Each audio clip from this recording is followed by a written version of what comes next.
Orang asli ni orang yang pandai dengan hutang, tapi mereka tak akan masuk suka-suka kerana mereka hormat hutang. Hutang ni banyak masalah. Mereka tak akan masuk enjoy, mesti nak masuk nak berburu atau nak collect, nak ambil sesuatu. Itu saja. Bukan masuk nak suka-suka, nak santai. Kerana tempat tu tempat macam-macam masalah. Dua nasihat, Kamu ada orang nasihat. Yang pertama, apa yang kita baca doa tadi, itu sangat penting doa tadi. Minta berlindung. Kerana bukit, gunung ni memang dihalau jin ke sana. Tempat dia duduk. Mana-mana jalan baru buka highway, ngosek. Memang keras. Tempat dia duduk. Ni kadang-kadang kita tak basuh berok-berok gitu.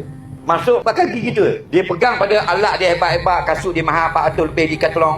Dia punya bag dah overset baru apa semua. Dia pegang koper baru, dia pegang, dia pakai gaming gitu gini.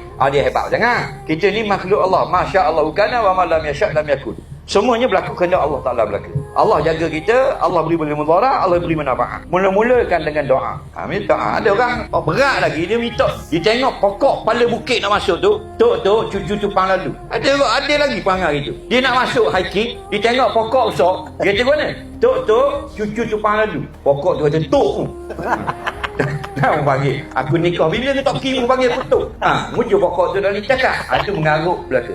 Itu jangan. Yang kedua, dosoki lah. Orang asli ni orang yang pandai dengan hutang, tapi mereka tak akan masuk suka-suka kerana mereka hormat hutang. Hutang ni banyak masalah. Mereka tak akan masuk enjoy, mesti nak masuk nak berburu atau nak collect, nak ambil sesuatu. Itu saja. Bukan masuk nak suka-suka, nak santai. Kerana tempat tu tempat macam-macam masalah. Jadi kalau kita komando, kalau kita unit pengawal yang jaga bukit, kita ukur sepadan, kita perhilitan, kita daripada Jabatan Sadiran nak tengok sungai dan sebagainya. Itu tugas. Kalau sekadar nak bersuka-suka, kita healing cara lain.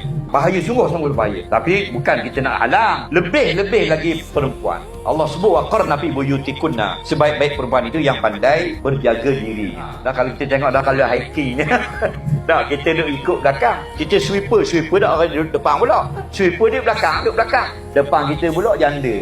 Punggung macam karet laga, lepong. Dengan janda-janda kita sweep lagi. Masalah bila tengok benda berlaku haram, maksiat dalam hutan, bukan saja dalam bandar, zaharul fasad bil bahri wal bahri bima kasabat aydin nas. Di darat pun berlaku maksiat, di atas gunung pun berlaku maksiat. Jadi kalau kita nak juga, biarlah dengan doa, jagalah dengan kita keluar dengan suami kita, jangan dengan berkhaluat, dengan bersunyi-sunyi dengan laki-laki yang bukan mahram. Langgar syariat, selamat balik sekalipun, tak selamat di akhirat. Allah Akbar.